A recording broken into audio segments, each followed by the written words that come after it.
In the previous design series episodes, we designed the relay architecture and the front lighting circuits for the project. Now it's time to choose the driver's primary interface, the combination switch. This particular switch comes from about a 2009 Toyota Camry. I wasn't specifically looking for a Camry switch, but one thing immediately caught my attention. The mounting boss looked surprisingly close to fitting an FC steering column. That raised two questions. Can we adapt it mechanically? Can we integrate it electrically? We'll cover the mechanical adaptation later in the build series. Today we're focused entirely on the electrical side of the design.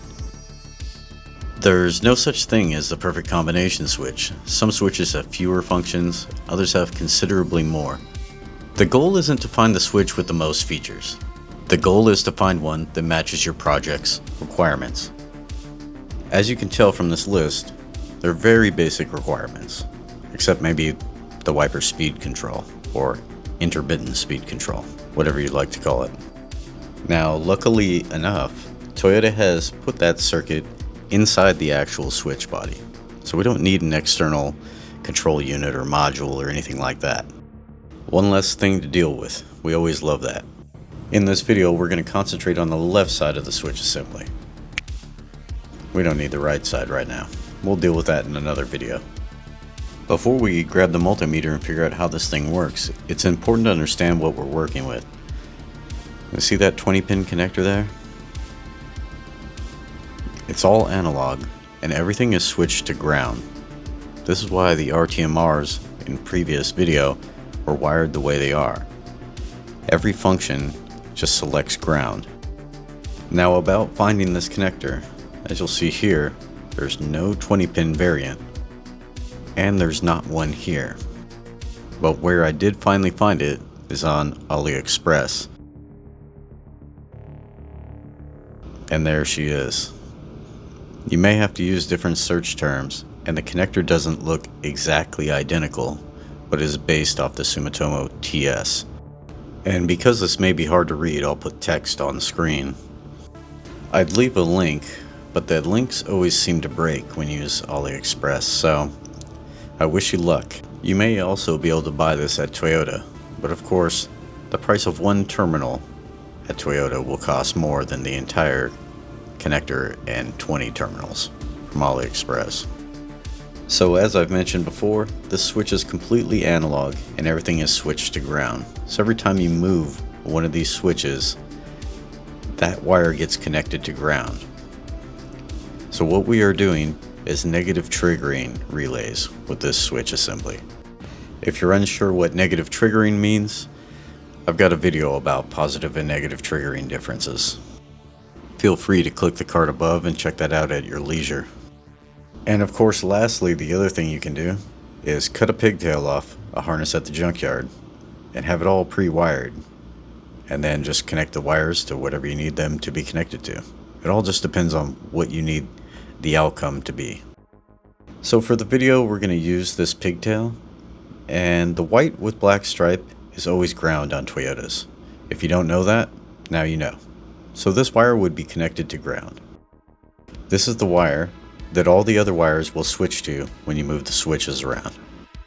Another thing you might note, there is not 20 wires here because there's not truly 20 functions. And some of these switches are used with other pieces that plug into these for other models of cars, like a power tilt column and all that. So that would add more wires normally, but we don't have all that. So the next thing we want to get into is how do we reverse engineer any switch, not just this switch, but any switch. The very first step, or the cheat, is to use an OEM wiring diagram. That solves the problem entirely. Here's the pinout of this connector. We're going to go through, we're going to figure out what pin does what. On the diagram, let's cross off all the positions that don't even have a terminal. That's probably step one, I guess, actually. So immediately, just by looking in the actual switch, we get rid of 6 positions. So to decode a switch that you have no information about, set your multimeter to continuity. Next, pick any function on the switch, say parking lights. Then pick a pin to start with and drag across the rest of them until you hear a tone. If you don't hear a tone, move to another pin and drag the rest of the pins again. This is the fastest way to do this. When you find a position that finally gives you a tone, make sure you write it down. There's no way you're going to remember all this. It's not possible. The best thing to do is say, write down parking lights, and then the 2 pins that you find that make a tone. And also write down, if you turn that switch back off, does the tone go away? Another way to do this is, of course, if you have a pigtail, you can plug it into it. You can do the same thing with the ends of the wires, although it's a lot slower.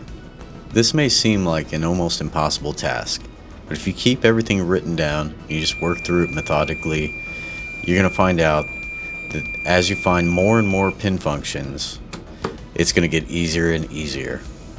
The other thing to note is what you're going to find are certain pins seem to be common to the other pins, and that's the really important bit.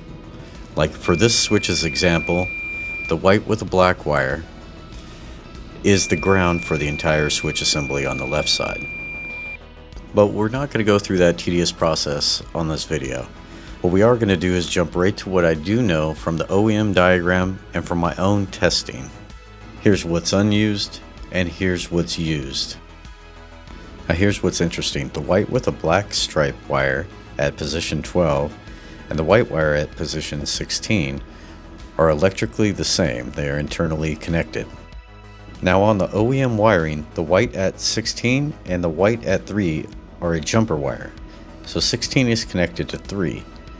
Means 3, 16, and 12 are all the same. The reason why they've done this is for fog lights. Position 4 is the regular fog lights. Position 3 is the ground for them. And position 2, which is unused, is a momentary switch that's also not going to be used for the rear fog lights to be toggled on and off. Of course, in North America, we don't typically have rear fog lights. But if you wanted to use that factory rear fog light trigger at position 2, you could put a pin in there and trigger whatever you want with it. I just don't need it for this project.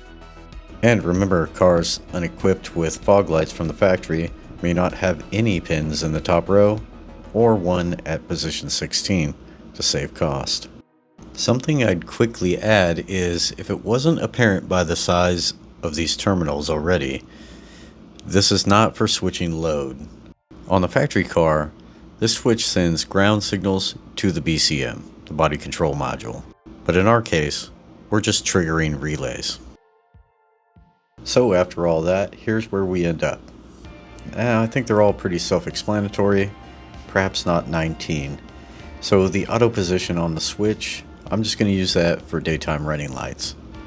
And I can choose to use them or choose not to use them. That's the nice thing about it. I'm not going to worry about having automatic headlights on this car. I'm very capable of turning switches on and off.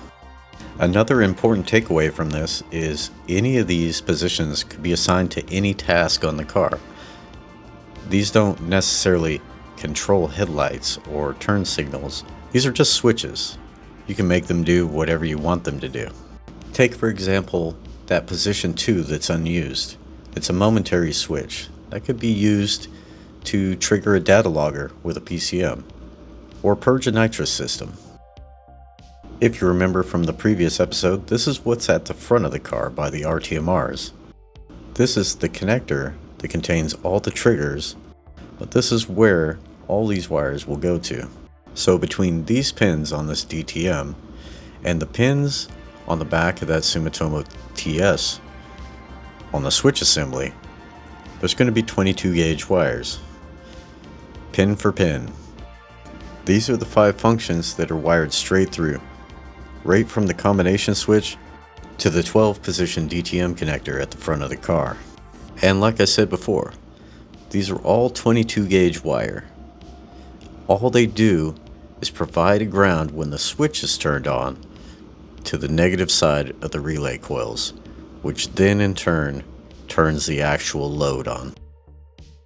Wired up exactly like this. And now I know you're thinking, what about all the other wires at both those connectors? Well, all the wires from the 12 position DTM all come to inside because they all end up there eventually. But not all of the wires from the Sumitomo connector on the switch assembly go to the outside of the car. Hopefully that makes sense. Let me give you a few more thoughts on this. Could you use this switch backwards? Could the white with black wire be positive and all these wires be positive outputs? Absolutely. Because it doesn't matter if we're drawing 200 milliamps on a positive side of a relay coil or 200 milliamps on the negative side. As long as the switch functions that way, which you'd have to test it yourself and figure out what switches to what and when, what things combine in certain positions, make sure that it still makes sense. But absolutely, you could use this switch to trigger positively instead of negatively. And let me give you another thought. Just because a switch assembly is designed to switch load, say in the case of an older vehicle, doesn't mean that you can't utilize it to just switch relays instead, hence prolonging the contact lives. So if you want an older style switch to last for a long time, it's best to use it to just control relays and move the load right off of it. A good example of that is, I don't know if that's a first or second generation Dodge trucks, but their headlight switches tend to catch on fire. But if you add relays, they stop catching on fire. Why is that? Because you've removed the load from the switch assembly and put the load on the relays. The relays can handle it. Unfortunately, the Dodge headlight switch cannot handle the load, even though it was designed for it. What were some of the other factors that helped me decide to use this? Well, fitment to the steering column, as mentioned. That's pretty high up there. FCRX7s don't have the controls on the steering column like most cars. They do have the turn signals on the column, but the rest of the stuff is on the gauge cluster hood, which I no longer have, so I needed to remedy that somehow. The next thing is, these are very inexpensive. Aftermarket ones can be bought as cheap as $30 to $50. OEM ones cost about $150. So that's 2026 money. If somebody watches this in the year 3035, that may sound super cheap. Another reason for the choice is, well, they look very plain. They're not ugly, they're not beautiful, they're just very normal. I like that. Another great thing about it is, it's a Camry. They're going to make parts for these cars forever, because these cars refuse to die. Oh, and earlier I forgot to mention that it's nice that it has no internal illumination or lights in it, so I don't have to deal with that either. Makes it much simpler. If you do have a switch assembly that has illumination inside of it, that can cause you to be forced to use it in certain ways. Not always a hard thing to get around, but just something to keep in mind. Though, there's not a whole lot of vehicles with illumination in their turn signal stocks, but if I don't mention it, somebody's going to have a random one and then drop it in the comments below and say, what about this weird car that nobody's ever heard of? In the next design video, we'll deal with the wiper washer half of the switch assembly. In the next build video, we'll show you this stuff actually getting put in the car. That's enough yapping for one video. Don't forget to like, comment, and subscribe. We'll see you on the next one.